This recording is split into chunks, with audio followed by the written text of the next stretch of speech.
지난 2020년 2월에 미국에서 있었던 일입니다. 마이크 휴스라는 분이 계셨는데 그분의 직업은 사실은 리무진 운전사였다고 해요. 근데 이분이 부업처럼 하던 일이 무엇인가 하면 사제 로켓을 만드는, 참 어마어마하죠. 로켓을 만드는 일을 했고요. 그 로켓을 조종하는 일을 했어요. 근데 이분이 캘리포니아 LA 동쪽으로 가면 샌 버나디노 카운티가 있는데 거기 사막에서 어느 날 자기가 만든 로켓으로 우주로 날아가려고 비행을 시도한 거죠. 사실은 그전에도 여러 차례 이분이 시도를 했었습니다. 적지 않은 비용이 들었겠죠. 로켓을 만드는 건데. 그리고 이 추락하고 그래서 막 척추에 중상도 입고 이런 어려움을 많이 겪었던 분이에요. 그런데 포기를 할 수 없는 거예요. 최고로 높이 올라간 높이가 고도 572m였다 그래요. 572km가 아니고요. 572m가 최고 기록이었어요. 그것도 엄청난 돈과 또 부상을 당해가면서. 이번에도 또 로켓을 타고 올라가다가 추락해서 사망한 거죠. 이분의 목표가 있었다고 합니다. 572m밖에 못 올라가 보신 분이 지상 100km까지 올라가 보겠다. 왜 그런가 하면 거기에 가면 저도 잘 모르겠는데 카르마 라인이라는 게 있다 그래요. 이 지구 대기와 우주의 경계선이라고 합니다. 근데 이분이 거기를 꼭 올라가 보겠다는 거예요. 근데 여러분, 그 이유가 무엇인가 하면 지구가 둥그렇지 않고 평평하다는 걸 눈으로 확인해 보고 싶어서.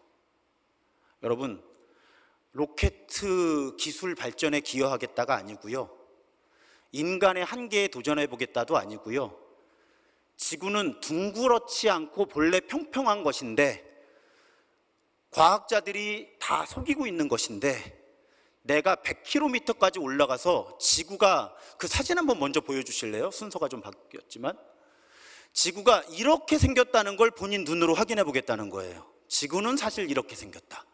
절대 둥그렇지 않다. 평면이다. 이걸 눈으로 확인해 보고 싶어서 그렇게 로켓 실험을 하다가 목숨을 잃은 거예요.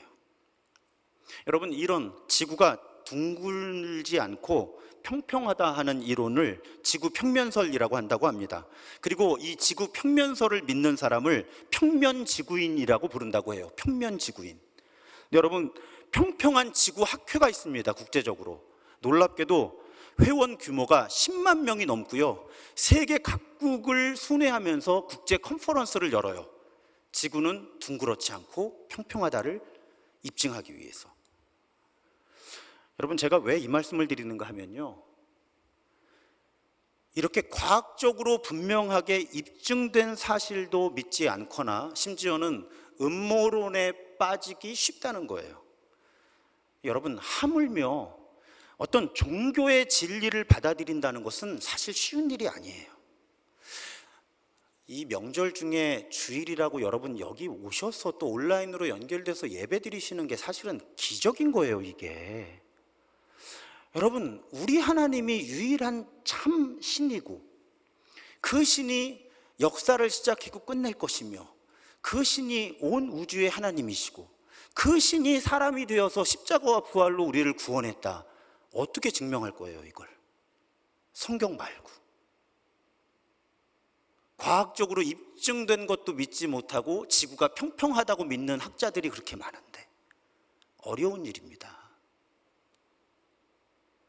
종교의 진리는 과학적이고 논리적이고 이성적이고 합리적인 사고를 넘어서는 거기 때문에, 그래서 여러분, 사실은 이 자리에도 할머니, 할아버지 혹은 어머니, 아버지의 입장에 억지로 함께 예배하시는 분들이 많으실 텐데 그거 안 믿어지는 거 어쩔 수 없어요. 논리가 없어서 안 믿어지는 게 아니거든요, 사실은. 종교 진리는 차원이 다른 거죠. 그러니까 너무 왜 이런 분명한 논리를 받아들이지 못하냐고 이렇게 불편해하지 마세요, 서로. 노력은 하죠. 근데 노력과 은혜가 만날 때 저도 그런 경험을 했고요, 어느 날 그 하나님이 하나님이라는 걸 받아들일 수 있는 기회가 오죠. 제가 왜 이런 말씀을 드리는가 하면 명절에 방문하신 분들이 많으셔서 이런 말씀 드리는 게 아니라 지금 우리가 읽어나가는 사도행전에서 아주 중요한 주제예요, 이 주제가. 우리 지난주에는 13장을 함께 나누었고 오늘 14장인데요. 오늘 이 본문의 스토리 라인은요, 보통 바울의 1차 전도 여행이라고 부르는 줄거리예요. 바울의 1차 전도 여행. 지도를 보시면 수리아 안디옥이 파송을 했어요, 이분들이. 그래서 저 지중해 중간에 있는 키프로스 섬에 가서 전도했고요. 그리고 다시 대륙으로 들어와서 저기 버가, 또 비시디아 안디옥, 또 이고니온 더베, 이렇게 했다가 다시 돌아가는 이런 일정이거든요. 이런 여정이에요. 전도가 힘들어요. 지금 말씀드렸잖아요. 지구가 둥근 것도 사람들이 못 믿는데 듣도 보도 못한 신이 온 우주의 창조주이고 구원자다라는 것을 사람들이 쉽게 받아들였겠냐 하는 거죠. 그래서 이 바울과 바나바, 이 일행이 전도하면서 겪은 일들이 이제 지난 13장과 오늘 14장의 줄거리인데, 이들의 경험을 저는 딱 두 단어로 압축해 보았습니다. 찢어진 옷과 던져진 돌. 이 두 단어를 설명하면 오늘 설교가 끝납니다. 첫 번째 단어는 찢어진 옷이에요. 사연이 그렇습니다. 오늘 함께 읽은 본문이에요.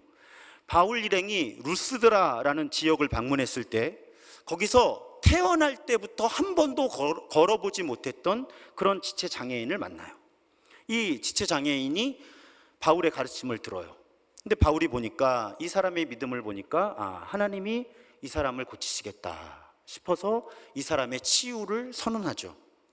그랬더니 정말 한 번도 걸어보지 못했던 사람이 걷는 거예요.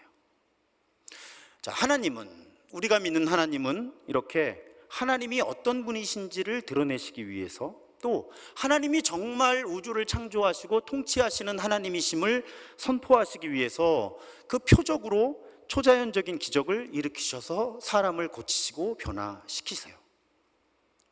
지금 이 순간에도 이 자리에 상한 몸과 아픈 마음을 부여잡고 예배하시는 분들이 계세요.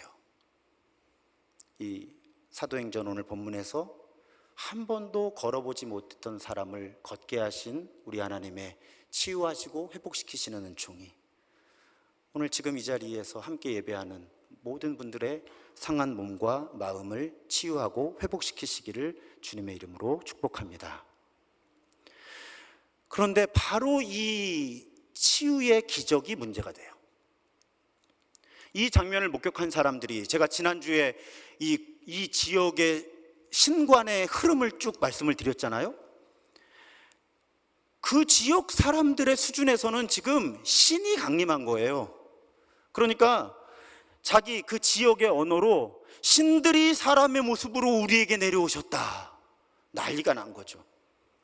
그래서 바나바를 제우스 신으로, 바울을 헤르메스 신으로 그렇게 이름을 붙입니다. 그리고 급기야 이들을 위해 예배를 드리려고 하는 거예요. 제사를 지낼 준비를 막 합니다. 여러분 보세요. 기적을 주셔도 소용없다니까요. 사람들은 자기가 보고 싶은 것만 보고요, 듣고 싶은 것만 듣고 자기 결론을 내리는 거예요. 기적은 하나님을 보라고 하는 표지판이에요. 그런 말 있잖아요. 달을 보라고 손을 들었는데 손가락만 보고 있다고. 보통 사람들이 그렇게 되거든요.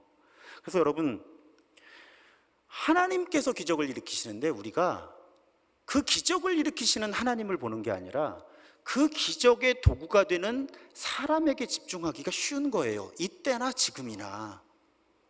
그래서 여러분, 종교 지도자들, 우리 개신교회 입장에서는 특별히 설교를 아주 누가 설득력 있게 하거나 병을 고치는 어떤 은사가 있으면 자꾸 우리는 하나님을 높인다고 하면서 그 사람을 높입니다.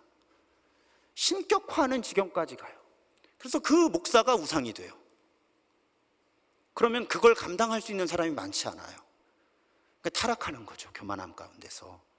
그런 일들이 계속 인류의 종교 역사 가운데는, 우리 개신교뿐만 아니라 인류의 종교 역사 가운데는 끊이지 않고 일어납니다. 저도 목회자로서 높임받고 싶고 유명해지고 싶은 욕구가 있어요. 날마다 저항해야 합니다. 지지 않으려면, 유혹에 넘어가지 않으려면. 자, 그런데 이 상황 속에서 바울과 바나바가 슬쩍 모른 척하면 신이 될 수 있는 기회예요. 고생스럽게 전도여행, 선교여행 안 다녀도 평생 편하게 살 수 있는 기회가 왔어요. 그런데 바울과 바나바의 행동이 오늘 우리에게 모범이 돼요. 옷을 찢는 거예요. 그래서 오늘 첫 번째 키워드가 찢어진 옷이에요. 자신들이 할 수 있는 가장 극단적인 방법으로 지금 사람들이 하려고 하는 우상 숭배에 저항하는 거죠. 막는 거예요. 그러면서 항변을 합니다. 이 루스드라 사람들에게 우리는 신이 아니다, 신적인 존재가 아니다, 당신들과 똑같은 사람이다. 그저 하나님의 메시지를 전달하기 위해 온, 바로 여러분들 이렇게 뭐 하나 신기한 거 보면 신이다, 진짜 신이다, 이렇게 가짜 신들에 매여 있는 당신들을 자유케 하기 위해서 진짜 신이 자신을 소개하기 위해서 우리를 여기에 보내셨다. 그렇게 항변하면서 그 사람들의 우상 숭배의 시도를 저항하는 거죠. 이 바울과 바나바가 분명히 알았던 겁니다. 자신들이 낮아져야 하나님이 높임을 받으신다. 여러분, 허드슨 테일러라고 하는 선교사의 이름을 아마 한두 번쯤 들어보셨을 거예요. 이 세계 선교 역사에 아주 남을 위대한 선교사죠. 특히 중국 선교, 해외 선교 전체에도 그렇고요, 중국 선교에 있어서 이분을 빼놓고 이야기할 수 없습니다. 이분이 1865년에 중국 내지 선교회를 만들어요. 선교는 보통 바닷가에서 시작을 하죠. 그러다 보니까 선교 지역이 자주 해안에 집중되었어요. 이때는 항공기의 시대가 아니니까 배를 타고 가면 바닷가잖아요. 그러니까 선교의 중심지가 다 바닷가였던 거예요. 그런데 이분은 내지 선교회를 만드는 거죠. 도착을 해서 대륙 안으로 들어가는 선교회. 그래서 매우 역동적이고 의미 있는 선교 사역을 합니다. 그런데 이분이 35년의 세월이 흐르고 68세가 되었을 때 뇌졸중으로 더 이상 이 선교회의 대표를, 그 직을 수행할 수 없는 상태가 돼요. 제가 지금 허드슨 테일러를 소개하고 싶은 것이 아니라 이분의 뒤를 이어서 이 중국 내지 선교회의 책임자가 된 분을 소개하려고 합니다. 이분이 39살에 이 대표가 되는데 이 선교회의 225번째 선교사였다 그래요. 그만큼 선교의 규모가 컸다는 거죠. 이분의 이름이 D.E. 호스트라고 하는 분입니다. 사진에서 보시는 분이에요. 이분이 그 허드슨 테일러의 뒤를 이어서, 그 유명한 영향력 있던 허드슨 테일러의 뒤를 이어서 30년 이상을 이 중국 내지 선교회를 이끄는 거예요. 근데 후에 이 호스트 선교사가 대표직을 내려놓은 다음에 이제 후임으로 이 선교회를 이끌어간 분들이 이제 호스트 선교사님이 은퇴하셨으니까 이분에 대한 기록을 좀 모아서 정리해보자, 보통 그런 노력들을 하잖아요. 그런데 너무 자료가 없는 거예요. 너무 자료가 없는 거예요. 보니까 이분은 쓴 책도 거의 없고요, 기록을 남기질 않은 거예요, 자신에 대한. 그래서 이분의 기록을 정리하려고 하는 사람들은 인터뷰를 할 수밖에 없습니다. 남긴 기록이 없으니까 이분하고 함께 동역했던 사람들에게 이 호스트 선교사라는 분이 어떤 분이냐, 이렇게 인터뷰를 한 거예요. 그런데 그 동역했던 친구 동료들이 일치하는 표현이 하나 나옵니다. 그게 무엇인가 하면 이 호스트 선교사는 다른 사람들로 하여금 예수를 기억하게 하기 위해서 자기 자신은 잊혀지는 삶을 살았다는 거예요. 자기 자신을 드러내지 않고 자신은 잊혀지고 예수가 기억되는 삶을 살았다. 공통적으로 여러 사람들이 그런 증언을 한 거예요. 그래서 이분의 생애를 정리한 책 이름이 잊히기 위해 산 사람입니다. Live to be forgotten. 잊히기 위해 산 사람이에요. 이 책이 절판이 되어서요, 제가 몇 주 전에 저 일산의 중고서점에 가서 뒤져가지고 찾았어요. 아주 작은 소책자인데 이분이 저의 또 한 분의 롤모델이 되셨어요. 예수를 기억하게 하기 위해서 사람들로 하여금 자기 자신은 잊혀지는 삶을 산 사람. 여러분, 바나바와 바울의 세상에도 그랬고요, 이 호스트 선교사의 세상에서도 그랬고요, 지금 우리가 사는 세상에도 당연히 예수 이름으로 부와 명예를 얻으려는 사람들이 많습니다. 예수의 이름을 높이는 과정에서 자신도 높아지기 원하는 사람들이 많아요. 그런데 이 바나바와 사울, 그리고 호스트 선교사는 예수를 기억하게 하려고 자신은 잊히는 삶을 사는 거죠. 여러분, 바나바와 이 사도 바울의 찢어진 옷은 예수를 다른 사람들로 하여금 기억하게 하려고 자신은 잊혀지는 삶을 산 그런 삶의 상징이라는 거예요. 스스로 옷을 찢으면서 내가 당신들과 똑같은 사람입니다. 그래야 예수를 사람들이 기억하고 바나바와 바울을 기억하지 않게 될 거니까. 좀 거친 비유이지만 좀 이해하고 들어주세요. 제가 목사니까 목사를 예로 들 수밖에 없어요. 여러분, 목회자가 명품 옷을 입고 고급 승용차를 타는 것도 나쁜 일은 아니죠. 하지만 여러분은 어떠세요? 저는 제가 목사인데도요, 검소한 옷 입고 검소한 차를 탈 때 훨씬 예수님이 드러나는 것 같던데, 여러분은 어떠실지 모르겠어요. 보통 목사님들이 선물 받아서 좋은 것들이 많이 있으세요. 저한테는 그런 거 선물하지 마세요. 안 어울려요. 저는 중저가 브랜드가 제일 어울립니다. 그리고 많은 거 필요 없어요. 여름 양복 한 벌, 춘추복 한 벌, 콤비 2벌, 여름용, 겨울용, 이거면 충분합니다. 근데 그럴 때 저는 개인적으로 예수님이 더 드러나실 것 같아요. 바로 그 말씀을 여러분들께 드리는 거예요. 추상적으로 얘기하면 저게 무슨 말인가 하실까 봐. 자, 이렇게 바울과 바나바가 옷을 찢어서 분위기를 반전시켰어요. 그 다음에 이제 설교를 하는 거예요. 하나님이 어떤 분이신가. 근데 그 설교의 논리를 제가 정리해 드릴게요. 15절에서 18절에 이어지는 라인인데요. 자, 우리 하나님이 어떤 분이냐? 하늘과 땅과 바다와 그 안에 있는 모든 생태계를 만드신 살아계신 창조주이시다, 우리 하나님이. 그런데 사실 그 하나님이 지금까지는 이스라엘 민족 외에 다른 민족에게는 그렇게 두드러지게 자신을 드러내지 않으신 것처럼 보이는 것은 사실이다. 하지만 그렇지 않다. 하나님은 온 우주를 만드시고 지금까지 당신들 햇빛을 주시고 비를 주시고 적절한 먹거리를 주셔서 기쁘게 살아내게 하신 분이 우리가 지금 전하려고 하는 바로 그분이다. 그러니까 이제 그 하나님, 모든 인류의 하나님을 당신들이 받아들이면 좋겠다. 이것이 바울의 설교의 논리입니다. 여러분, 지난주 설교 이미 너무 멀었죠? 7일이나 지났는데 어떻게 기억하시겠어요? 그런데 지난 13장의 바울의 설교와 전혀 다릅니다. 같은 사람의 설교인가 싶을 만큼 달라요. 자, 어떤 점에서 다른가 하면요, 지난주 13장에서 바울이 회당에서 설교할 때는 구약 성경을 가지고 설교했습니다. 이스라엘 민족의 구약 시대, 구약 성경, 애굽 거주 시대부터 출애굽과 광야, 가나안 땅 정착 시대와 사사 시대, 왕정 시대까지 이스라엘의 역사를 정리했고요. 구약에 예언된 바로 그분이 예수다. 예수가 그리스도이시고 주님이시다. 이 메시지를 전한 거예요. 그런데 오늘 바울은 이 14장에서 이스라엘 역사, 구약 성경을 언급하지 않습니다. 적어도 표면적으로는. 왜 그랬을까요, 여러분? 왜 그랬을까요? 듣는 사람들이 다른 사람들이에요. 제가 아까 힌트를 드렸어요.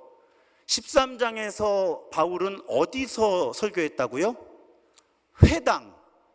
회당에 모인 사람들이면 이스라엘 민족이든 아니면 이방인 중에 온 사람들이든 어쨌든 이미 유대교인이 되기로 한 사람들이거나 본래 뼛속 깊이 유대인들이에요.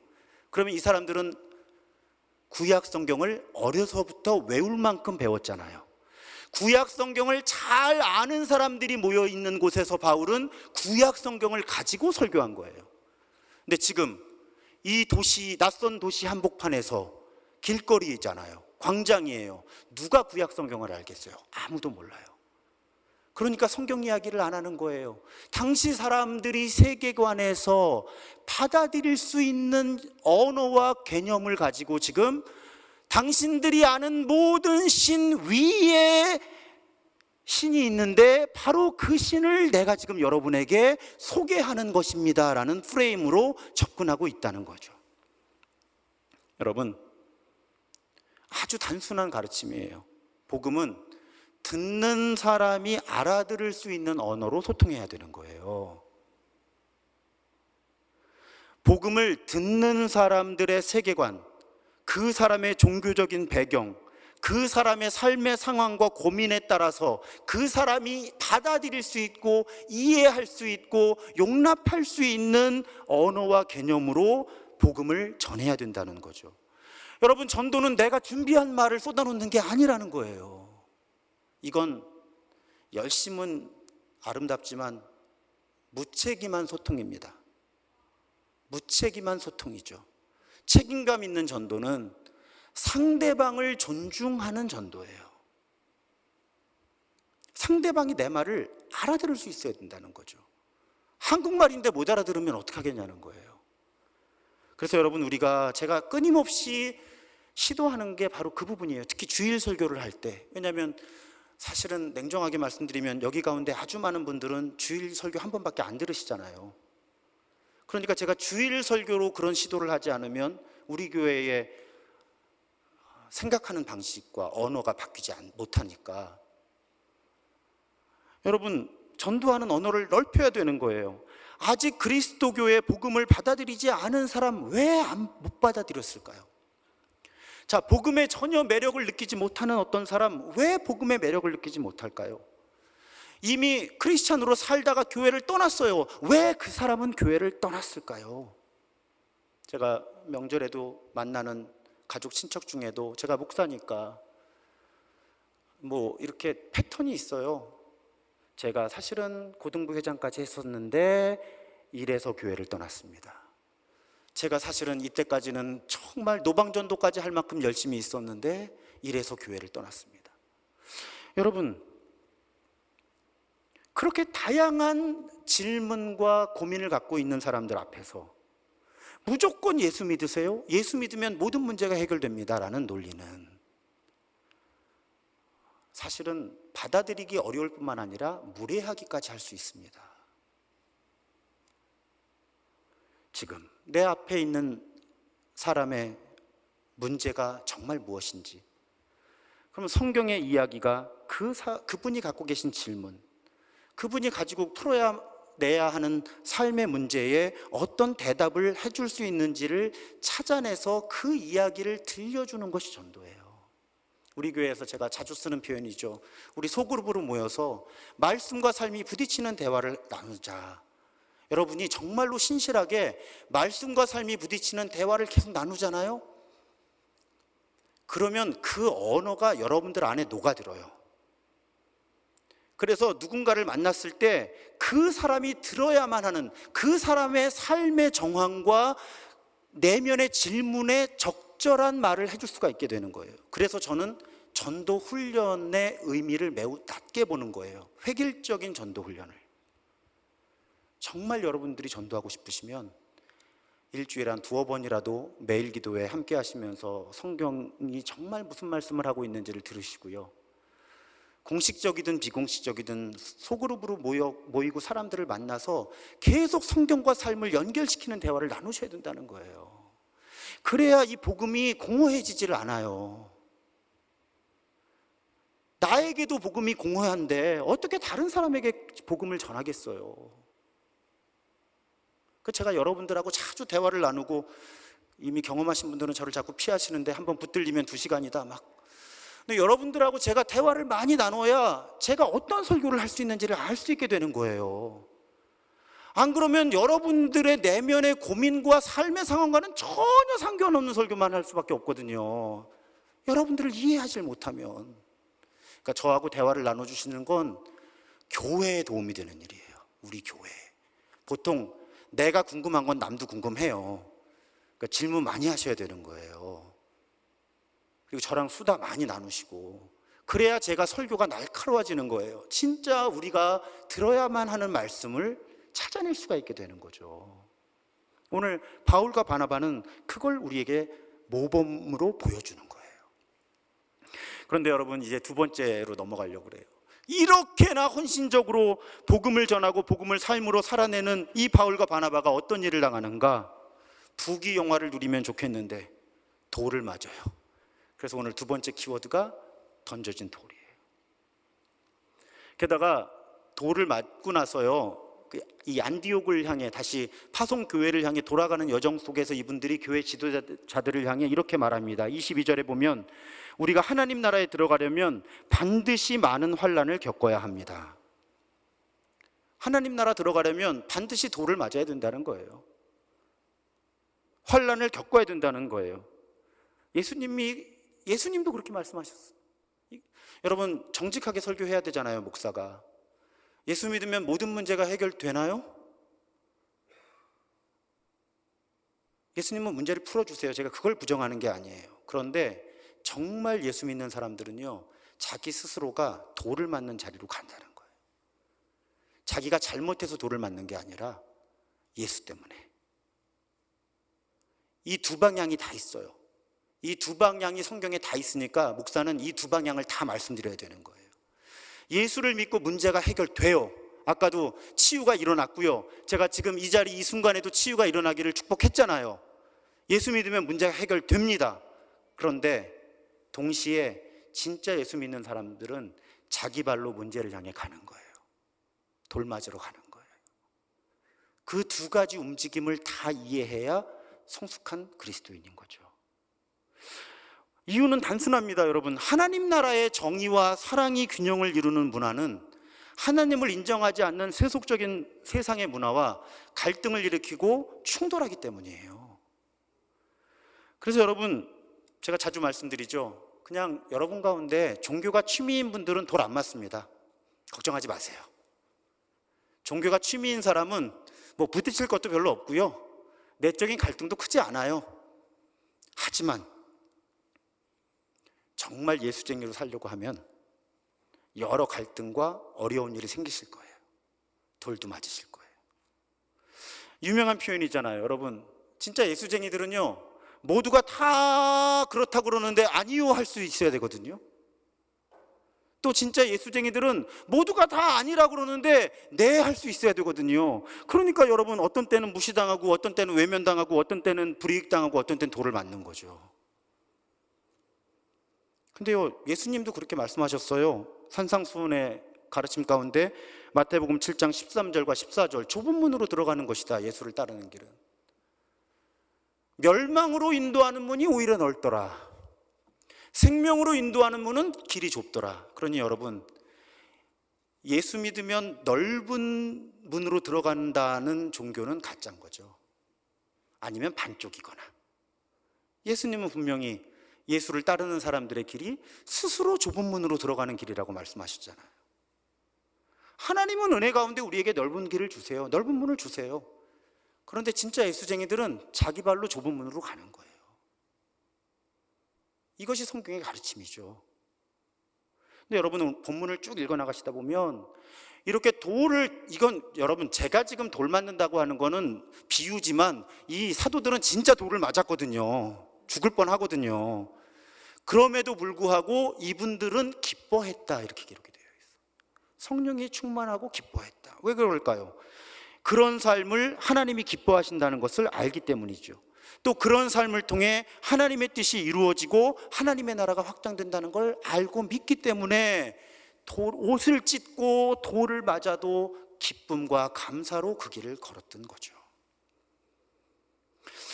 여러분, 명절에 참 목사가 못됐죠. 이런 부담되는 설교하고. 좀 부담되는 얘기 또 한마디 드리려고 그래요. 저는 우리 교회가, 우리 교인들이요, 안 힘들게 살려고 하는 사람들이 되기보다는 힘들더라도 의미 있게 사는 사람들이 되었으면 좋겠어요. 편한 게 좋은 것만은 아니잖아요. 안 힘들게 살려고 애쓰는 사람들보다는 힘들더라도 의미 있게 사는 삶을 추구하는 사람들이 우리 교회에 많았으면 좋겠어요. 이 세상 그리스도인으로 한 번 사는 거잖아요. 기왕 한 번 사는 거 내 주변 사람들도 더 보듬어주고 도와주고 또 이 세상을 더 좋은 곳으로 만드는 일에 자발적으로 자신의 시간과 돈과 자신의 재능, 은사를 사용하는, 거기서 기쁨과 만족을 얻을 수 있는, 저는 그런 사람들이 우리 교회에 많아졌으면 좋겠어요. 자신을 녹여서 초가 빛을 내잖아요. 자신을 희생해서 주변을 밝히는 초처럼, 또 자신을 녹여서 짠맛을 내는 소금처럼 우리 교회에는 그런 분들이 늘어났으면 좋겠어요. 여러분, 어쩌면요, 지금 우리가 다 위대한 사람이라고 인정하는 사람들이 사실은 하나님 나라에서는 그다지 위대한 사람이 아니거나 하나님 나라에서는 배척의 대상일 수도 있어요. 왜요? 성경에 그런 표현 나오잖아요. 이 땅에서 높임을 많이 받으면 받을 보상을 받는 거거든요. 그러니 여러분, 하나님 나라에서는 어떤 사람이 위대한 사람일까요? 문자 그대로 이름 없이 빛도 없이 자기 삶의 자리에서 때로는 옷을 찢어가며 때로는 돌을 맞아가며 예수를 생각하게 하고 예수를 기억하게 하고 자기는 잊혀지는 삶을 사는 사람들, 저는 그런 사람들이 분명히 하나님 나라에서 더 인정받는 사람이라고 믿어요. 제가 요즘에 굉장히 외롭고 힘든 시간을 지났어요. 지났어요라는 건 무슨 뜻이에요? 과거예요? 지금은 안 그래요? 왜 그런가 하면 이제 담임 목회를 시작하고 3년을 이렇게 지나고 저도 이제 한 사람의 담임 목사로서 한 공동체의 대표로서 이렇게 신학이 분명해지는 부분들이 있어요. 또 교회가 이래야만 한다라고 믿게 되는 부분들이 있어요. 근데 목회자들의 모임에 가서 그런 얘기를 하면 인정을 못 받는 거예요. 그런 경험이 저에게서 반복적으로 일어났어요. 굉장히 외롭고 혼란스러웠어요. 어떤 삶을 살아야 할까? 어떤 목회를 해야 할까? 저는 분명히 이게 큰 문제인 것 같은데 다른 어떤 모임에 가서 얘기를 하다 보면 다른 분들에게는 그게 전혀 문제가 되질 않아요. 이런 경험이 반복되면요, 위축이 되더라고요. 그러다가 결심을 했어요. 외롭게 살기로. 여러분, 저한테 잘해 주셔야 돼요. 저 그냥 외롭게 살기로 최선을 다해 비주류로 살기로 결심을 한 거예요. 그 마음이 편해지더라고요. 유명한 목사 되게 해달라고 절대로 기도하지 마세요. 신도중앙교회 목회나 신실하게 하게 하는, 뭐 하나님이 이끄시면 뭐 이런저런 만남과 기회들이 있겠죠. 하지만 저의 중심의 고백은